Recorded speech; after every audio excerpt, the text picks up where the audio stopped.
Hello दोस्तों, याराना YouTube group में आप सभी का एक बार फिर स्वागत है। दोस्तों, आज की इस वीडियो में हमने एक बहुत ही एडवांस प्रोजेक्ट बनाया है जो हमने ESP32 का और OpenCV की मदद से इसको बनाया है। दोस्तों, इसमें हम फेस को डिटेक्ट करेंगे कैमरे की मदद से और उसके साथ साथ अपने फिंगर्स को भी डिटेक्ट करेंगे। फिंगर को डिटेक्ट करने के बाद अपने रिलेज को ऑन ऑफ करके चेक करेंगे। मतलब कि अगर हम फिंगर 1 को दिखाते हैं तो हमारा रिले 1 ऑन हो जाएगा, फिंगर 2 तो हमारा रिले 2 ऑन हो जाएगा और फिंगर 3 तो रिले 3 एंड फिंगर 4 तो रिले 4 हमारा ऑन हो जाएगा। तो चलिए इसका कंप्लीट डेमो देख लेते हैं। तो दोस्तों, जैसे कि हम लोग डेमो यहाँ पे जैसे हम फिंगर 1 पे करते हैं तो हमारा फिंगर 1 मतलब रिले 1 ऑन हो जाएगा। फिंगर 2 करते हैं तो रिले 2 ऑन हो जाएगा। फिंगर 3 करेंगे तो रिले 3 ऑन हो जाएगा एंड फिंगर 4 तो रिले 4 ऑन हो जाएगा। ऐसे ही आप और भी सारे लगा सकते हैं इसमें। तो चलिए इसको बनाना सीखते हैं, क्या क्या हमने इसमें यूज किया है और कैसे कैसे आप लोग कोड कर सकते हैं, सारी चीज़ों के बारे में हम लोग समझते हैं। लेकिन उससे पहले आप लोगों से एक रिक्वेस्ट है दोस्तों, अगर आप लोगों ने अभी तक याराना यूट्यूब ग्रुप को सब्सक्राइब नहीं किया तो सब्सक्राइब करके बेल आइकन को प्रेस कर लीजिए ताकि मैं जो भी नई वीडियो डालूं आप तक तुरंत पहुंच जाए। तो चलिए अपने कंप्यूटर स्क्रीन पर ले चलता हूँ आप लोगों को। तो दोस्तों, जैसा कि आप लोग देख पा रहे हैं मैं अपने कंप्यूटर स्क्रीन पे आ गया हूं और चलिए मैं आप लोगों को एक एक करके कोड को समझा देता हूं कैसे क्या क्या चीज़ें हमारी वर्किंग है। तो बेसिकली सबसे पहले मैंने कुछ कोड्स को पाइथन में OpenCV की मदद से कई सारे लाइब्रेरीज़ का यूज़ करके ये चीज़ें हमने करी हैं। तो चलिए इसको एक एक करके समझ लेते हैं। उसके बाद फिर हम आर्डिनो कोड मतलब जो हमारा ESP32 में कोड लगने वाला है उसको समझते हैं। तो बेसिकली यहाँ पे हमने app.py करके एक फाइल बनाई है। तो ये कंप्लीट फोल्डर मैं आप लोगों को देने वाला हूँ, आप लोग मेरी वेबसाइट पे आके ले सकते हैं।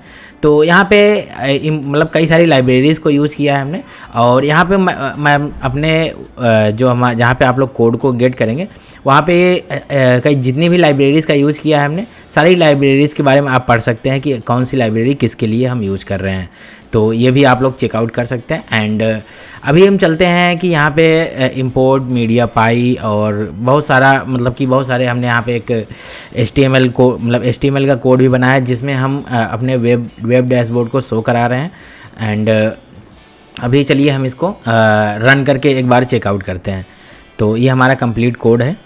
तो बेसिकली यहाँ पे हमको इस कोड को रन करने के लिए आप सबसे बड़ी चीज़ आपके पास जो लैपटॉप है उसमें पाइथन इंस्टॉल होना चाहिए, क्योंकि पाइथन विदाउट ये आपका रन नहीं करेगा। तो पाइथन 3 एंड app.py।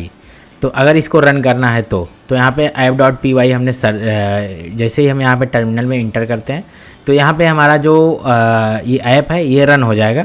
और ये हमारा ऐप 2 URL के साथ रन होगा, मतलब कि एक लोकल IP होगी, एक डिवाइस IP होगी। मतलब कि अगर हमको इसी डिवाइस में तो इस वेब ऐप को यूज करना है तो यहाँ पे हम यहाँ पे ऐसे रन कर देंगे इसी ब्राउज़र में। अगर हमको रन करना है तो यहाँ पे हम स्टार्ट कैमरा पे जैसे क्लिक करते हैं तो हमारा कैमरा स्टार्ट हो जाएगा और यहाँ पे ये मेरा नाम बताएगा कि मैं कौन हूँ और क्या क्या चीज़ें हैं। तो जैसे हमने स्टार्ट पे क्लिक किया तो यहाँ पे इस टाइप से हमको यहाँ पे एक शो हो गया। तो सबसे पहले मैं यहाँ पे रीसेट डेटा मतलब कि जो मेरा नाम शो हो रहा है, जैसे कि अगर मैं यहाँ पे पहले से ही अपना नाम दे के रखा हूँ कि हाँ अगर मैं आऊँगा सामने तो मेरा नाम मतलब ये शो करा देना। तो सबसे पहले यहाँ पे मैं रीसेट पे क्लिक कर देता हूँ ताकि मैं अभी जैसे ही रीसेट पे क्लिक करूँगा तो मैं भी अननोन पर्सन में शो हो जाऊँगा। तो यहाँ पे देख सकते हैं मैं अननोन पर्सन में आ गया। तो अभी यहाँ पे हम नेम अपना डाल देते हैं। मान लो मेरा नाम अभिषेक है, एज हमारी 24 है, ऑक्यूपेशन बिजनेस है एंड याराना इसमें डाला है। तो मैं यहाँ पे हॉबी डाल देता हूँ IoT। ओके, तो यहाँ पे मैं IoT डाल के ऐसे ही सेव कर देता हूँ। जैसे ही सेव करूँगा तो हमारा नाम आने लगेगा। यहाँ पे देख सकते हैं अभिषेक। तो बेसिकली यहाँ पे इस OpenCV को आप ऐसे भी यूज कर सकते हैं जैसे किसी को फेस रिकॉग्नाइजेशन मतलब कि as a face recognition camera के थ्रू आप यूज करना चाहते हैं पाइथन को यूज करके, तो फॉर एग्जांपल उसको भी आप लोग यूज कर सकते हैं। मतलब कि कोई पर्सन एक आइडिया देता हूँ आप लोगों को, जैसे फॉर एग्जांपल किसी ऐसे शॉप पे आपको लगाना है कि जैसे कोई भी यूज़र आता है तो उसको आपको डिटेक्ट करना है कि हाँ ये वही पर्सन यहाँ से गुजरा है या फिर नहीं। तो कैमरा में अगर वो आता है तो उसको भी आप लोग डिटेक्ट कर सकते हैं। तो आप OpenCV का इसमें भी यूज कर सकते हैं और अटेंडेंस सिस्टम के लिए भी आप लोग OpenCV का यूज कर सकते हैं। तो अभी चलते हैं अपने ESP32 के कोड के तरफ। तो ESP32 का जो कोड है हमारा उसमें क्या होने वाला है, हमने 2 लाइब्रेरीज़ का यूज़ किया, wifi and HTTP client library का। तो यहाँ पे हमने जो याराना फाइबर करके हमने यूज़ किया, मतलब जो हमारा SSID और पासवर्ड है इसका यूज़ किया। एंड जो आपकी सर्वर IP रहेगी उसको यूज़ किया। सर्वर IP का मतलब ये होता है कि जैसे एक IP एड्रेस हमने मतलब कि आपकी जनरेट होगी, यहाँ पे देख सकते हैं जो भी आपका जनरेट होगा, मैं आप लोगों को दिखा देता हूँ। तो मैंने बताया था ना कि अभी जब हमारा रन हुआ तो मैंने बताया था कि हाँ ये जो हमारा IP एड्रेस है, मतलब कि एक लोकल डिवाइस के लिए अगर हमको रन करना है तो ये वाला IP एड्रेस, मतलब ये वाला URL हम यूज़ करेंगे। अगर हमको किसी भी डिवाइस में अगर इसको यूज़ करना है तो जैसे फॉर एग्ज़ाम्पल हम किसी अदर डिवाइस में, जैसे मेरे पास ये फ़ोन है तो मैं इस फ़ोन में भी अगर यूज़ करना चाहूँ तब भी मैं यूज़ कर सकता हूँ। तो इसी IP एड्रेस को हमको यहाँ पर डालना होगा। तो जैसे ही मैं इस IP एड्रेस को डालूंगा, ये हमारा IP एड्रेस लोकल है और आप लोग इसको सेम वाईफाई नेटवर्क के साथ कनेक्टेड करेंगे, मतलब सेम वाईफाई नेटवर्क के साथ कनेक्टेड रहेगा तभी ये वर्क करेगा। तो बेसिकली यहाँ पे मैं जो इंडिया में IP एड्रेस होती है 192.168.31.20, मतलब इसी के अकॉर्डिंग हमारा 192.168 से ही स्टार्ट होती है। तो ये हमारा इंडिया की IP एड्रेस होती है और यहाँ पे पोर्ट यूज हो रहा है 5001। तो इस पोर्टिंग का यूज करने के बाद हमारा जो चीज़ें हैं वो काफ़ी फास्ट होता है, स्पीड हमारा फास्ट हो जाता है। तो अभी हम चलते हैं इसको टेस्ट करते हैं। तो अगर हमको इस URL को यूज़ करना है तो जैसे अगर मैं इस URL को यूज़ करने के लिए यहाँ पे फिर से मैं रन करता हूँ इस URL को, तो इसमें भी हमारा कैमरा चलेगा, मतलब कि इस URL के थ्रू भी हम यूज़ कर सकते हैं और इस URL के थ्रू भी हम यूज़ कर सकते हैं। तो जो भी आपको पसंद आए उसके साथ यूज़ कर सकते हैं। लेकिन यहाँ पे बात एक ये आती है, जो हमारा लोकल डिवाइस IP एड्रेस होगा वो यही केवल 127.0.01 यही यूज़ कर सकते हैं। एंड अगर आप अदर किसी डिवाइस में यूज़ करना चाहते हो तो ये वाला IP एड्रेस या फिर ये वाला URL आपको यूज़ करना होगा। तो बेसिकली आपको अपना IP एड्रेस कैसे पता चलेगा वो भी मैं आप लोगों को बता देता हूँ। तो अपना IP एड्रेस जानने के लिए आपको टर्मिनल में आ जाना है। टर्मिनल में आते हैं, जैसे आप मैं एज अ मैक यूज़र हूँ तो मैक यूज़र के लिए आपको टर्मिनल में आना होगा, और अगर आप विंडोज़ यूज़र हैं तो आपको CMD ओपन करना होगा, कमांड प्रॉम्प्ट। तो बेसिकली यहाँ पे मतलब अगर मैं मैक यूज़र हूँ तो मैक यूज़र आपको सर्च करना होगा IF config। तो आपकी जो IP एड्रेस रहेगी लोकल वो आपको पता चल जाएगा। यहाँ पे मैं दिखा दे रहा हूँ, तो मैं सर्च कर लेता हूँ 192.168। ठीक है, यहाँ पे देखिए हमारा लोकल IP एड्रेस जो है यहाँ पे मुझे पता चल गया है। और अगर आप विंडोज़ यूज़र हैं तो विंडोज़ में सर्च करना है IP config। तो ये डाल के आप सर्च करेंगे तो आपको मिल जाएगा जो भी आपकी IP एड्रेस रहेगी। वैसे आपको सर्च करने की कोई रिक्वायरमेंट होगी नहीं, क्योंकि हमने ऑलरेडी यहाँ पे दिखा दिया है जो हमारा ब्राउज़र में रन होगा उसके अकॉर्डिंग हमने दिखा दिया है। अभी हम चलते हैं अपनी जो API हमने बना के रखी है इस API को टेस्ट करते हैं। तो यहाँ पे बेसिकली इस API को टेस्ट करने के लिए जो हमारा गेट फिंगर काउंट है, तो हमने अभी जो ये इसको मेन जो हमारा मेन आया है मतलब कि वेब पेज था उसको हमने रन तो किया है ऑलरेडी। अब यहाँ पे हम इसको कर देते हैं। ठीक है, जो हमारा API होगा जो हमारा ESP32 में रन होगा, तो इस ESP32 में हम बेसिकली करने क्या वाले हैं, जैसे फॉर एग्जांपल अभी हम रन कर देते हैं तो यहाँ पे काउंट अभी 0 आ रहा है। मतलब कि काउंट का मतलब ये है कि हमारा जो फिंगर है वो अभी काउंट नहीं हो रहा है, मतलब अभी हम कुछ भी नहीं कर रहे हैं। तो अभी हम थोड़ा सा चेक कर लेते हैं। तो अभी हम चलते हैं, यहाँ पे हमको रिफ़्रेश करना होगा हर बार। तो जैसे हमें यहाँ पे एक पे रिफ़्रेश किया, देखिए यहाँ पे देख सकते हैं एक फिंगर काउंट यहाँ पे शो हो रहा है। 2 पे करते हैं तो यहाँ पे देख सकते हैं 2 फिंगर काउंट हमारा शो हो रहा है। जब हम हर बार रिफ़्रेश करेंगे तो ऐसे ही शो हो जाएगा। यहाँ पे 3 कर रहे हैं 3 फिंगर, तो यहाँ पे देख सकते हैं 3 फिंगर काउंट हो रहा है। 4 करेंगे तो 4 फिंगर काउंट होगा। तो अभी हम चलते हैं अपने ESP32 के कोड में।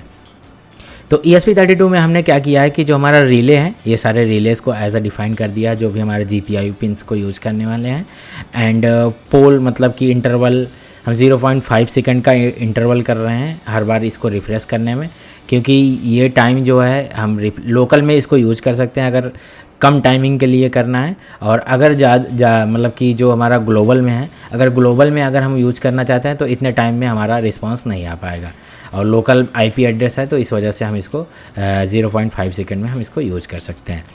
एंड जो हमारा रिले का मतलब कि सेटअप में हमने रिले आउटपुट दे दिया है, रिले सारे रिलेज़ को लो कर दिया है। जब हमेशा मतलब सेटअप में लो ही रहेगा, जब हमारा फिंगर ऑन होगा तभी जाके ये रिले ऑन होंगे, मतलब फिंगर दिखेंगे काउंट होंगे। तो यहाँ से हमारा फिंगर काउंट स्टार्ट होगा, मतलब कि हमारा जो सेटअप हमारा कंप्लीट हो गया। उसके बाद यहाँ पे लूप चलेगी। लूप में क्या होगा कि current time and current pole travel and finger count, pole finger count. तो इसको हम यहाँ पे चेक करेंगे। तो पोल फिंगर काउंट में हम क्या करेंगे, पहले वाईफाई को कनेक्ट करेंगे। वाईफाई कनेक्ट हो जाएगा तो हम HTTP क्लाइंट, मतलब कि यहाँ पे वाईफाई कनेक्ट है तो मतलब ये है कि हमको यहाँ पे चेक करना है कि वाईफाई स्टेटस को चेक करना है कि हमारा वाईफाई कनेक्टेड है कि नहीं। अगर हमारा वाईफाई कनेक्टेड रहेगा तो हम क्या करेंगे, HTTP क्लाइंट और उसके बाद यहाँ पे एज अ वेरिएबल, उसके बाद सर्वर URL हमारा क्या होने वाला। सर्वर URL तो मैंने बता ही दिया, सर्वर URL हमारा यही होने वाला है। ये जो URL है इसी URL को हम as a server URL use करेंगे। और अगर चाहें तो हम यहाँ पे सर्वर URL को भी डाल सकते हैं, यहाँ पे कॉपी करके इस सर्वर URL को भी डाल सकते हैं। लेकिन यहाँ पे हमको क्या करना होगा, इसको कामा इनवर्टेड कामा में डालना होगा। तो सेम वही चीज़ है यहाँ पे, एज अ मैंने एक वेरिएबल डिफाइन कर लिया सर्वर URL को, ठीक है, यहाँ पे कामा इनवर्टेड कामा में। तो उसके बाद चाहे तो आप ऐसे कर सकते हैं, चाहे तो आप ऐसे कर सकते हैं, चाहे तो आप उसी का वेरिएबल को एज अ यूज़ कर सकते हैं। तो मैं वेरिएबल ही यूज़ कर लेता हूँ, वो ज़्यादा बेटर रहेगा। मान लो चेंज वगैरह करने में तो ज़्यादा आसानी होगी, ठीक है। तो अभी हम चलते हैं HTTP ऐड हेडर, मतलब कि यहाँ पे HTTP के साथ हम हेडर को ऐड कर रहे हैं। उसके बाद यहाँ पे HTTP रिक्वेस्ट लगा रहे हैं। HTTP रिक्वेस्ट लगाने के बाद जो भी हमारा रिस्पांस आ रहा है उस रिस्पांस को हम फेच कर रहे हैं, ठीक है। इस रिस्पांस में मतलब कि एज अ स्ट्रिंग वैल्यू में इस रिस्पांस को हम फेच कर रहे हैं, ठीक है। उसके बाद गेट स्ट्रिंग, तो जो हमारा HTTP में जो भी स्ट्रिंग वैल्यू आ रही है, फॉर एग्जांपल जो भी हमारा स्ट्रिंग वैल्यू ये आ रही है, स्ट्रिंग में ये वैल्यू आ रही है, तो हम एज अ स्ट्रिंग इसको भी यहाँ पे ले रहे हैं, इस वेरिएबल में स्टोर कर ले रहे हैं। उसके बाद हमें प्रिंट भी करा देना कि हमने क्या मतलब क्या हमने फेच किया। उसके बाद यहाँ पे इंडेक्स काउंट हमको चेक करना है कि 8 से ज़्यादा तो नहीं है, फिर 7 है या फिर नहीं है, फिर मतलब कंप्लीट सारी चीज़ें हमने फंक्शन बनाया है। फिर न्यू काउंट फिंगर को चेक करेगा कि कोई फिंगर नया ऐड हुआ है या फिर क्या नहीं। तो ये सारी चीज़ें होंगी। अगर कोई एरर भी आता है, फॉर एग्जांपल हमारा जो HTTP रिक्वेस्ट है वो सक्सेसफुली नहीं होता है, तब भी यहाँ पे एरर हमको शो होगा।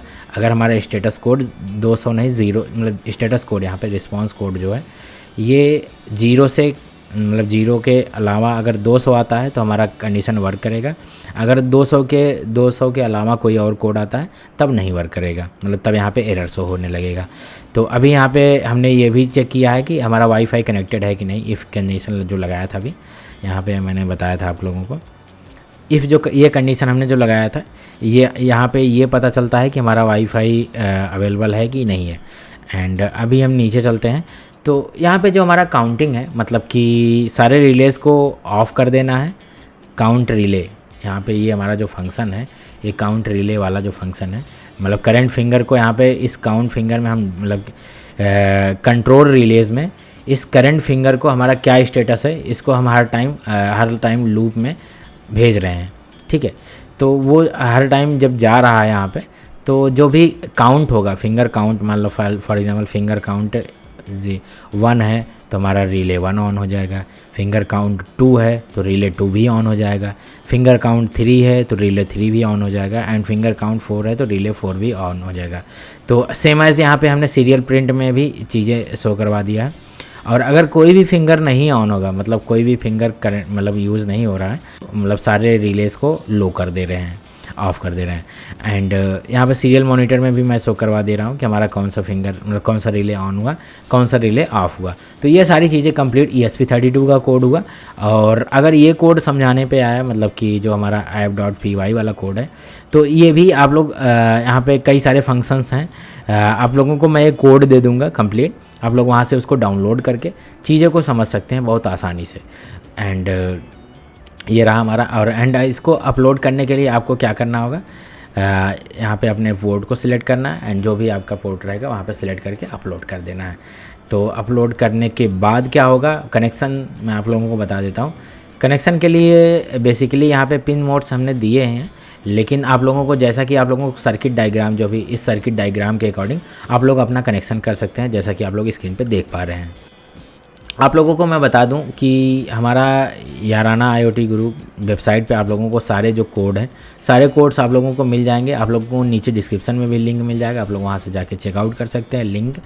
एंड ओवरऑल सारी चीज़ें आप लोगों को यहाँ पे मिल जाएंगी। और अभी मैं हाल ही में बता दूँ कि मैं अपना स्मार्ट होम लॉन्च कर रहा हूँ। तो बेसिकली यहाँ पे अभी कुछ चीज़ें पेंडिंग हैं, हो सकता है इन फ्यूचर जल्दी ही चालू हो जाए। तो आप लोग यहाँ पे भी जाके अपने ऐप को डाउनलोड करके अपने याराना स्मार्ट होम को यूज कर सकते हैं। यहाँ पे ऐप आप लोगों को यहाँ पे डाउनलोड करने पे मिल जाएगा।